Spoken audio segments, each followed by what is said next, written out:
2007 में एमबीए की पढ़ाई करने के बाद जैसे ही मैंने कॉर्पोरेट वर्ल्ड में कदम रखा, मुझे लगा कि ओ स्ट्रगल तो अब शुरू हुआ है। वैसे एमबीए तक की पढ़ाई तक पहुंचने के लिए मेरी लाइफ ने कोई कसर नहीं छोड़ी थी। खैर, कई प्राइवेट कंपनीज में काम करने के बाद और काफ़ी उठा पटक भरी ज़िंदगी जीते हुए जनवरी 2010 में मुझे एक पब्लिक सेक्टर बैंक में अधिकारी के रूप में चयन मिला और अगले ही 2 वर्ष में प्रमोशन। पर सन 2016 में मेरे साथ एक ऐसी घटना घटित हुई जिसकी वजह से मैंने अपनी जॉब से रिजाइन कर दिया। मेरी मदर, जो कि 4 back to back open heart surgery के कारण काफ़ी लंबे समय तक आईसीयू में भर्ती रहीं, मैं भी उनके साथ हॉस्पिटल में ही था जब तक वो ठीक होकर के घर नहीं आ गई। जब ठीक होकर के घर आई और मैंने वापस अपनी बैंक ज्वाइन की तो मेरे बॉस काफ़ी नाराज़ थे और उन्होंने एक मीटिंग बुलाई और मीटिंग में उन्होंने सबके सामने मुझे काफ़ी कुछ सुनाया, बहुत कुछ बोला, लेकिन उनकी एक बात मुझे बहुत चुभ गई। उन्होंने जब ये कहा कि तुम्हारा एक भाई तो वहाँ पे तुम्हारी मम्मी के साथ था हॉस्पिटल में, तो अगर तुम नहीं भी होते तो तुम्हारी माँ मर नहीं जाती अगर उन्हें ठीक होना था तो।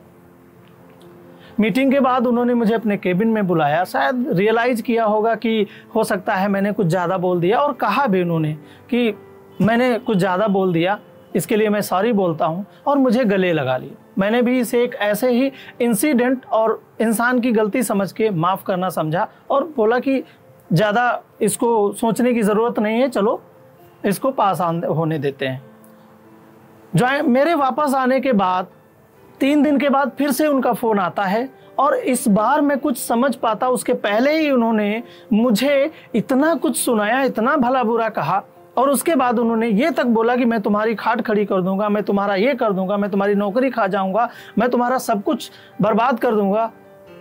मैं समझता मेरी गलती क्या थी तो शायद मुझे बुरा नहीं लगता, पर बिना गलती सुने हुए, बिना अपने बारे में जाने हुए सामने वाले ने मुझे बैक टू बैक फायर किया और मुझे लगा कि वो अब नहीं बर्दाश्त हो रहा है, और शायद इस वजह से मैंने इम्पल्सिव में आकर के इमीडिएटली रिज़ाइन करना ही मुनासिब समझा।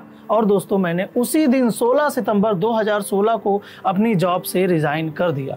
Everybody was shocked to hear that I have resigned from my well settled job। दोस्तों, जिस तरह की जॉब को पाने के लिए यूथ सपने देखता है, लगातार दिन रात मेहनत करता है, उस तरह की जॉब को मैं छोड़ चुका था और नोटिस पीरियड सर्व कर रहा था जो कि अगले 3 महीने का था। और इसी बीच 8 नवंबर 2016 को रात के 8 बजे एक घटना घटित हुई। आज मध्यरात्रि यानी 8 नवंबर 2016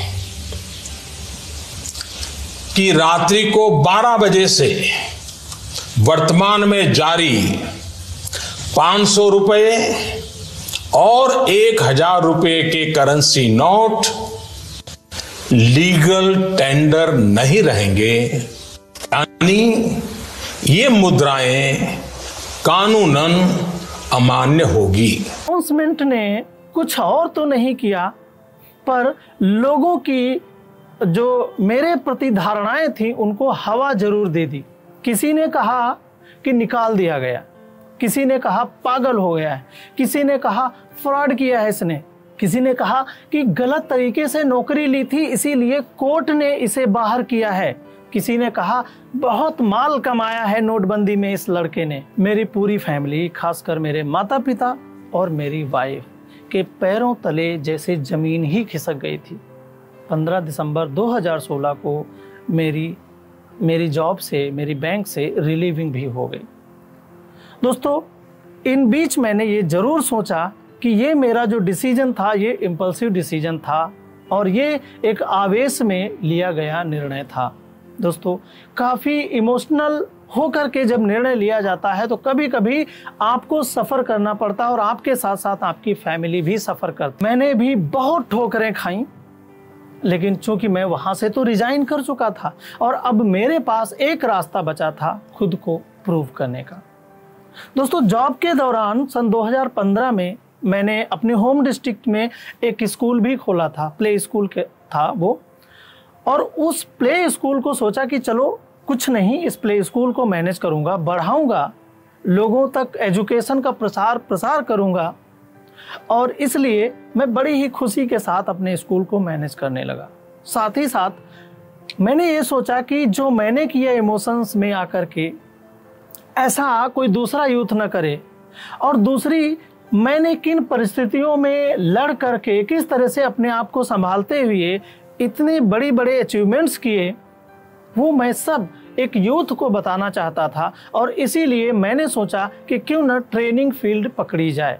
और इस वजह से मैं YouTube पे जाकर के जो बड़े मोटिवेशनल स्पीकर, जो पब्लिक स्पीकर होते थे, जो ट्रेनर होते थे, कारपोरेट ट्रेनिंग कराते थे, उनकी वीडियोस देखने लगा।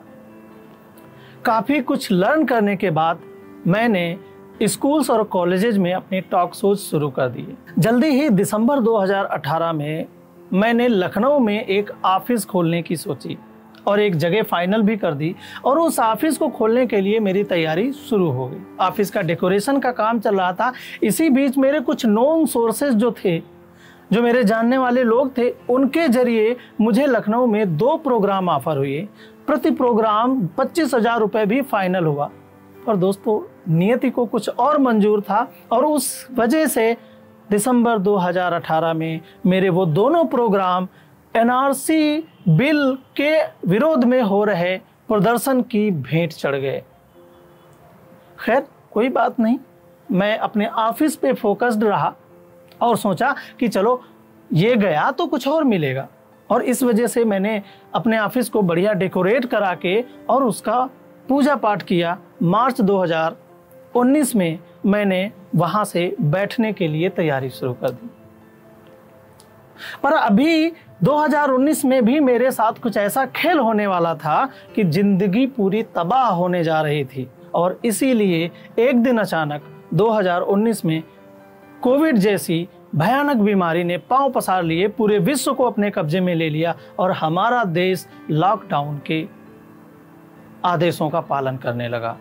कोविड के कारण मेरा स्कूल तो बंद ही हो गया, साथ ही साथ मेरे जो ट्रेनिंग असाइनमेंट्स होते थे, जो मेरे टॉक शोज होते थे, वो भी बिल्कुल कंप्लीट स्विच्ड ऑफ हो गए थे। दोस्तों, मैं ऑनलाइन में अच्छा सेटअप बना नहीं पाया था, इसलिए ऑनलाइन ग्रो नहीं कर पाया, जबकि एक बहुत बड़ा चांस था उस समय ऑनलाइन ग्रो करने का। बट मेरे साथ कुछ अलग घटना घटित होने वाली थी और मैं इसमें फेल हो गया। और उसके बाद कहानी शुरू हुई। मेरे ऊपर काफ़ी लाखों रुपए का नुकसान गया, साथ ही साथ कई लाखों का कर्ज भी लग गया। मुझे जो भी देखता था या तो मेरा मजाक बनाता था या मुझे ताने मारता था। दोस्तों, इस कोविड में मेरे साथ एक बात जरूर अच्छी हुई थी कि मेरी फैमिली के किसी भी मेंबर को कोविड ने टच नहीं किया था, और मेरे पास केवल एक पूंजी बची थी, वो थी मेरी जिंदगी। गिरते संभलते मैंने किसी तरह से अपने बुरे वक्त की सबसे अच्छी साथ थी मेरी वाइफ को संभाला, और हम दोनों ने मिलकर मेरी 5 साल की बेटी को हमेशा प्यार देते रहे। दोस्तों, मेरे मम्मी पापा की जिम्मेदारी मेरे भाई ने अपने ऊपर ले ली थी।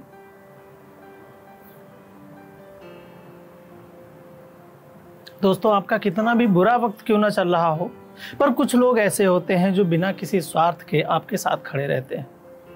ऐसे ही कुछ लोग थे जो मेरे साथ बराबर खड़े रहे।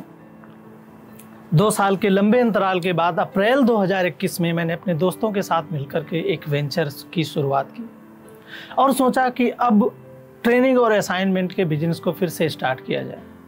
पर कोविड के बाद कंपनियां, स्कूल, कॉलेजेस इतनी बुरी तरह से पिट चुके थे कि सेमिनार और वर्कशॉप के जो प्रोग्राम थे वो ना के बराबर होने के कारण मैं एक बार फिर गड्ढे में गिर चुका था। और इस बार मेरी हालत वो हो गई थी कि मुझे जो करने को मिलता वो मैं करने के लिए तैयार था। पर मेरी क्वालिफिकेशन को देख करके कई लोगों को ये लगा कि ये इस तरह का काम नहीं कर पाएगा। कई लोगों ने सोचा कि इसके लायक ये जॉब नहीं है। कई लोगों ने कहा कि तुम्हारी उम्र नौकरी ढूंढने की नहीं, कुछ और करने की है। मैंने फिर भी हिम्मत नहीं हारी और अपने सीनियर्स तक को कनेक्ट किया। और दोस्तों, सभी लोग मेरी हेल्प कर पाने में सक्षम नहीं थे। फिर मेरे किसी खास दोस्त के जानने वाले ने मुझे अपने यहाँ काम पे रखा। मैं हार्डली सरवाइव कर रहा था पर मेरे अंदर एक कशिश चल रही थी कि कुछ भी हो, मैं एक बार फिर से ये काम शुरू करूँगा, मैं फिर से अपने बिजनेस को शुरू करूँगा, मैं फिर से अपनी टीम तैयार करूँगा। पर पैसे कहाँ से लाओगे BD वर्मा? ये सवाल मेरे अंदर ही अंदर झकझोर रहा था। मैंने अपने एक दोस्त को फ़ोन किया जो कि बैंक ऑफ महाराष्ट्र में डिप्टी जोनल मैनेजर के पद पर कार्यरत हैं। मैंने उनसे अपनी इच्छा व्यक्त की और बोला कि यार मैं फिर से ट्रेनिंग और कोचिंग के बिजनेस को आगे बढ़ाना चाहता हूँ, और लेकिन मेरे पास कोई सिक्योरिटी नहीं है यार। मैं अपनी टीम आगे फिर से नहीं तैयार करना चाहता हूँ, पर क्या करूँ, कैसे हेल्प होगी?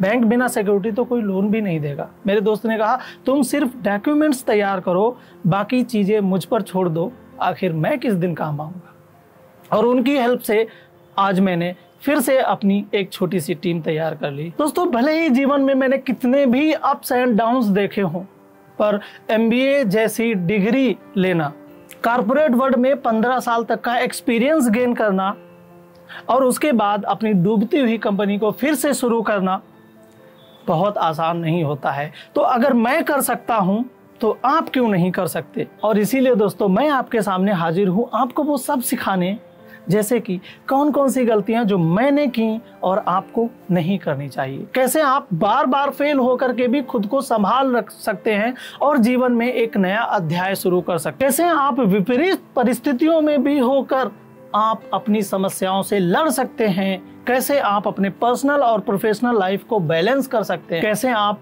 अपनी लाइफ में सब कुछ खत्म हो जाने के बाद भी डिप्रेशन जैसी अवस्था से बच सकते हैं, कैसे आप इम्पल्सिव डिसीजन, इमोशनल डिसीजन के बेस पे न जा करके रेशनल डिसीजन लेकर के अपनी लाइफ को वैल्यूएबल बना सकते। हमारे जीवन में ऐसे बहुत से निर्णय होते हैं जिनके कारण कभी न कभी मुझे सफ़र करना पड़ता है, पर आपका धैर्य और आपकी मनस्थिति ही आपको इन सब चीज़ों से बचा सकती है। दोस्तों, ज़िंदगी तो अनमोल है और इस जीवन में उतार चढ़ाव, हानि लाभ, ये सब आएगा, पर वही इंसान विजय पाता है जो डट के हमेशा खड़ा रहता है।